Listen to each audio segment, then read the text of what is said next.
Hey, what's up? It is Saturday of a long weekend here in Canada. And for the first time in a long time, I had nothing that I needed to do, which was fantastic. And the weather was pretty nice. A little rainy, but the weather was warm. It wasn't winter. That was good. I feel like I haven't really had a free weekend since winter. And I had some errands and stuff to do, and I ended up buying a whole bunch of various things that I thought I would show you. It was great. I just kind of threw myself at the city. I had a couple things I definitely wanted to do, but I just sort of let myself wander around and explore. Again, something that I really cherish the times when I get to do things like this, but it hasn't happened as often as I like. First, I went to the store, The Loop, which is a streetwear store in Waterloo, and I got jeans. I got, for the first time in my life, like real ass jeans. I bought the brand Naked and Famous. They're a well-known Canadian denim brand that uses Japanese denim. So this is raw denim. If you don't know what that means, most denim that you buy has already been distressed and washed, and that's to make it softer. Like denim, when it's first kind of created, is very stiff, um, and heavy and not that comfortable to wear right off the production line. So before they retail, most jeans get this like really vigorous process of like sandblasting and repeated washings and all sorts of other abuse to kind of just like make them more comfy and soft and pliable, which is fine. But if you wear it from raw, if you wear denim that hasn't had that done to it, then it'll break down around your specific body. Like it'll break down as in accordance to your movements and such. So they end up fitting like really, really nicely and really comfortably. And they wear down like a lot slower too because they haven't had that initial abuse. And they wear only in the places that you are actually like wearing them. Um, so it's you might wonder like maybe you've looked up now in another tab how much raw denim costs, and you might think, oh my god, why is it such a luxury product? Why is it so much more expensive if it just has like less things done to it? But it's more that when you get like really nice denim and you get people that want to put a whole lot of work into the craftsmanship and make just like a really nice pair of jeans, this is the way they want to sell it. They want to sell it in the raw, wear it in yourself type form. They don't want to take any of that away from you. So I don't know. I'll try them on. I'll be right back. But yeah, they're like stiff as hell. As long as I'm off camera, I guess it's fine. Um, the sales guy there was really helpful. He walked me through a lot of different weights, and we talked a lot about the best way to care for these, which is to not wash them for quite a while. You want to go probably 6 months at least before you wash them the first time, so that all the wear you initially get is through your own movements and your own body and things like that. So you might think, ew, that's disgusting. Why am I allowing all of that bacteria and other stinky stuff and sweat to accumulate without washing it? The trick that you can use is you put them in the freezer, and instead of washing it, you just freeze it for like half an hour, 45 minutes. I can barely lift my leg. They're so stiff. And he said it's gonna feel like your nuts are in a vice. That's a little true. Um, and basically, I just have to wear them as much as I can going forward. And he says after about 48 hours of wear, you'll start to feel like it's comfortable. So this might sound crazy to you. This might sound like bizarre fashion masochism, but eventually they're going to fit really, really nicely. They're going to have a unique sense of wear. Sort of like with leather, you get, what's that called? Like patina or something? It's a word that sounds kind of like that. Uh, yeah, I don't know. I'm really excited for this. Raw denim. I'm taking my first step into it. Other people get like absolutely crazy weights. 32-ounce denim. Stuff that can just stand up on its own. Like you can just put the like flare out the legs and it'll just stand upright. I think my friend just linked me a video that we were talking in a group chat about having bought these jeans.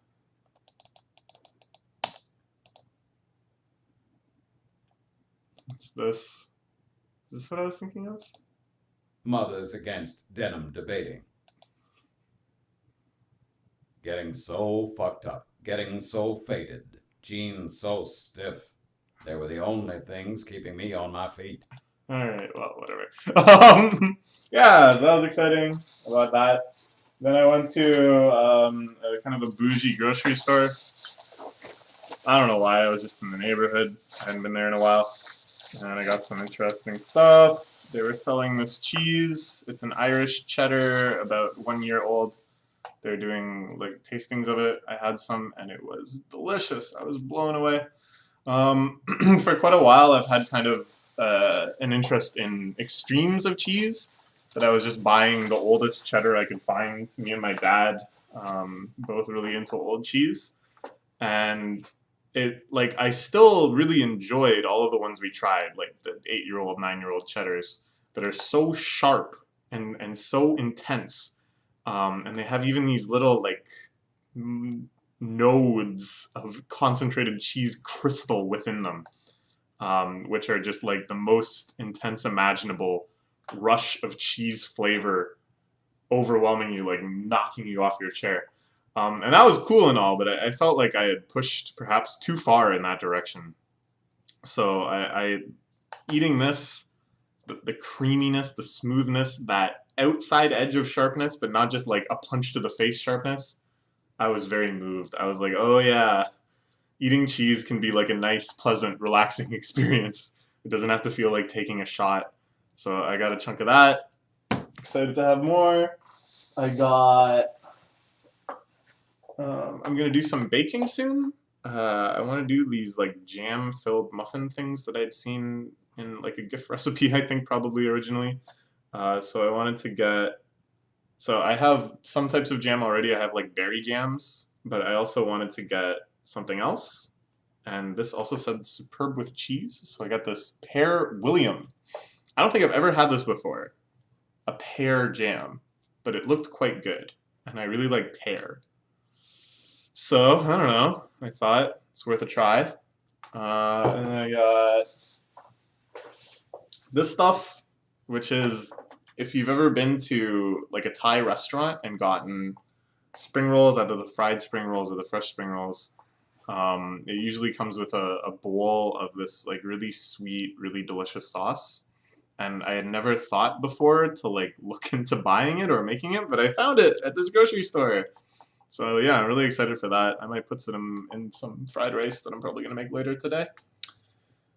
Could be good. Could be good. And then lastly, I got a little log of goat cheese with blueberry all over it. I've gotten things like this before quite a few times. Like most supermarkets will have something like this.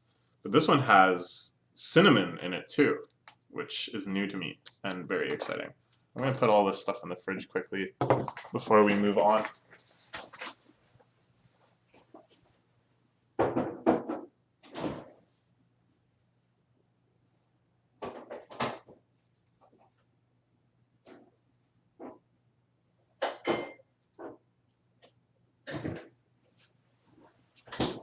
Okay, cool. Next place I went is this used bookstore that I go to quite frequently whenever I'm in the area. I got some good pickups there. They had In This Corner of the World, which I was really surprised to see used because I think this only came out kind of recently, didn't it? in localization. I shouldn't just flip through it because I haven't read it yet. I'm so used to buying things that I've already read that my instinct is just to kind of like flip through it as I'm talking about it. But no, I haven't actually read this. I can only flip forward to the first pages. Anyways, I've heard this movie praised to high heaven again and again and again. I haven't seen it yet. I don't know. I'd like to, but I'm not sure. I don't know what mood I ought to be in. I don't know if it's going to be another despair-filled tearjerker like Grave of the Fireflies, or if it, as the cover suggests, might be like a little more domestic and cute, while still kind of retaining that heaviness of war. I don't know. Maybe I can feel it out with the manga, which is like a little bit less of a commitment, and then see what kind of situation we might be getting ourselves into with the movie. And then I got this, which I had never seen, or no, I don't think I've ever actually seen this in person before. I knew it existed, but I'd certainly never seen it for sale before, which is a volume of McSweeney's, which is like this literary magazine that runs literary fiction. I've bought a few issues and collections of it before. It's full of good stuff. But this one is a special comics edition. So it has a lot of comics in it, like these old reproductions of comics from the 40s, and probably, I think these are probably original comics. Ooh, we got some Jeffrey Brown stuff in here. And then there's quite a few essays on comics, and just like the medium in general. We got some R. Crumb. And the whole thing is edited by Chris Ware, who's definitely my favorite Western cartoonist, who did this outside cover, which is full of his like little hyper minimalist despair fantasies. Yeah, very, very depressing work. So yeah, I'm pretty interested in what things he decided to include. This looks like some Adrian Tomei. Is that guy's name? Yeah. Should be interesting. Adds to my Chris Ware collection, which is growing and growing and growing. And then the last thing I got at the bookstore was the Warhammer 40K Codex. I don't plan on playing this game ever, but I quite like buying rule books for fantasy games like this. I have the Warhammer rules codex as well. And it's like, I don't know, there's something very soothing and engrossing about just reading the rules of a game and reading fantasy lore kind of like compressed and summarized in this sort of like historical thing. I don't know. I can't get enough of stuff like this. So I'm glad to have found this at a used bookstore for relatively cheap. Yeah, just like looking at the stats and stuff and thinking like, ooh, the Leman Russ battle tank has front armor of 14 but rear armor of 10. That's interesting. That could lead to some interesting scenarios. It's like there's a lot of games where I don't have this detachment anymore. Like if I read something like that about Pokemon, I would know what that meant like too well. I couldn't actually just sort of speculate on like what the significance might be and how that would manifest. The art in these books is also pretty crazy. They have sections where they show like the painted figures and stuff, which I quite like. Just the detail and the precision in the painting and stuff, the passion that you can see through that is quite cool. And then I'm trying to find a good example, but like tons and tons of just crazy detailed, really over the top battle scenes. Oh, here's a good one. Just crazy. It's so extreme and over the top that there's a kind of creativity a creative energy that really bursts through, I find. So yeah, I'll probably spend a long time delving through this, not really ever gaining anything practical from it, but oh well. And the language that the rules text themselves are written in, I find like so charming. It has that like real old school nerd quality to it, you know? Like nerds in the generations before mine, just I don't know, like socially, it was such a different scenario than it is now, where the biggest blockbusters in the world are comic book movies. Um, it's like these people, there was no social capital to this at all. And yet, within the small community that they had built up around this game, they all really cherished each other. They all really relied on each other in order to have this sort of fun. Yeah, I don't know. Good stuff. Then where is it? Oh, here. Last thing I did is I went to the Chinese supermarket, which is also downtown, and I got a bunch of stuff. I got some Haichu sours, which are delicious, highly recommended. I got a ton of this sort of candy. You might have had these at like restaurants. They'll give them away at like some Thai places. They're really good. This is typically the flavor you get, the guava flavor, but I actually find the peach flavor is even better. The thing is though, okay, there's like 2 runs of the peach brand. I swear, there's like 2 versions of the peach flavor.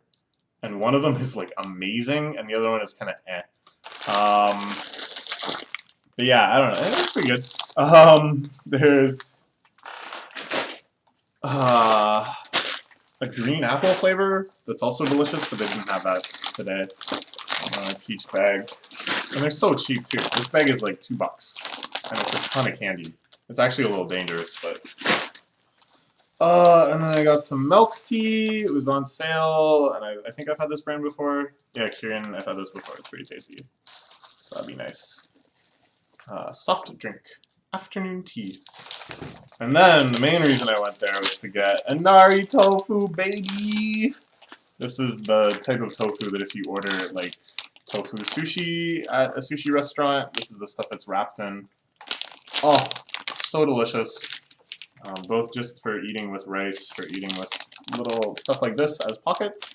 Or, as I often like to do, you just put the pockets in a stir fry or a fried rice or whatever, and it's delicious too. So I got 2 packs of that, because I have to bus all the way downtown, like half an hour, to buy this. I don't get it.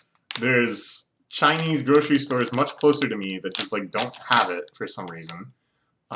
There's like a Western grocery store, a supermarket, Sobeys, right near where I work, that I often go to for lunch because they have like fresh, ready-to-eat stuff.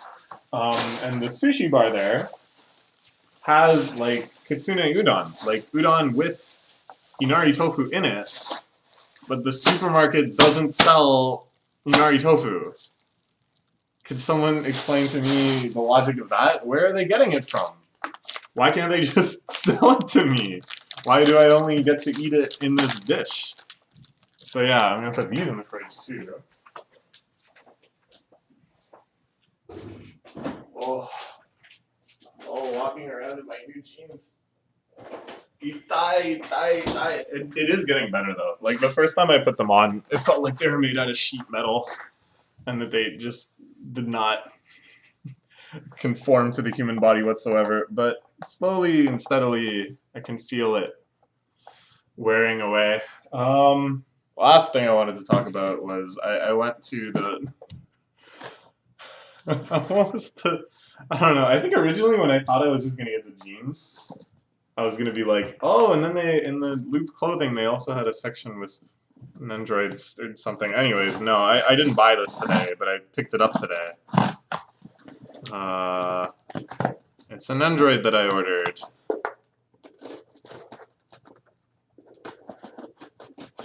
Actually, let's just make this another video. What's the sense of putting this in the same video? This video is long enough.